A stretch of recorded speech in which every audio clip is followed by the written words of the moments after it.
Some 17 years ago, I became allergic to Delhi's air. My doctors told me that my lung capacity had gone down to 70%, and it was killing me. With the help of IIT, TERI, and learnings from NASA, we discovered that there are 3 basic green plants, common green plants, with which we can grow all the fresh air we need indoors to keep us healthy.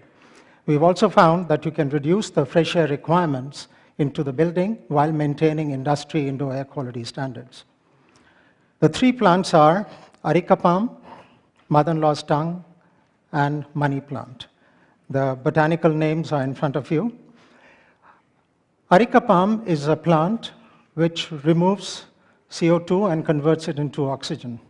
We need 4 shoulder-high plants per person, and in terms of plant care, we need to wipe the leaves every day in Delhi, and perhaps once a week in cleaner air cities. We have to grow them in vermi manure, which is sterile, or hydroponics, and take them outdoors every 3 to 4 months. The second plant is mother-in-law's tongue, which is again a very common plant, and we call it a bedroom plant because it converts CO2 into oxygen at night. And we need 6 to 8 waist-high plants per person. The third plant is money plant, and this is again a very common plant, preferably grows in hydroponics.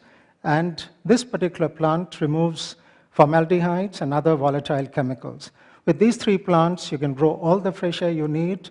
In fact, you could be in a bottle with a cap on top, and you would not die at all, and you would not need any fresh air. We have tried these plants at our own building in Delhi, which is a 50,000 square feet, 20-year-old building, and it has close to 1,200 such plants for 300 occupants. Our studies have found that there is a 42% probability of one's blood oxygen going up by 1% if one stays indoors in this building for 10 hours. The government of India has discovered or published a study to show that this is the healthiest building in New Delhi.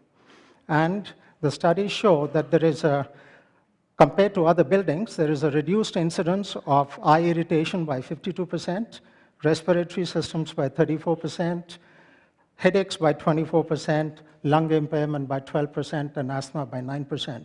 And this study has been published on September 8, 2008, and it's available on the Government of India website. Our experience points to an amazing increase in human productivity by over 20% by using these plants, and also a reduction in energy requirements in buildings by an outstanding 15% because you need less fresh air. We are now replicating this in a 1.75 million square feet building, which will have 60,000 indoor plants. Why is this important? It is also important for environment because the world's energy requirements are expected to grow by 30% in the next decade. 40% of the world's energy is taken up by buildings currently, and 60% of the world's population will be living in buildings in cities with a population of over 1 million in the next 15 years. And there is a growing preference for living and working in air-conditioned spaces. Be the change you want to see in the world, said Mahatma Gandhi, and thank you for listening.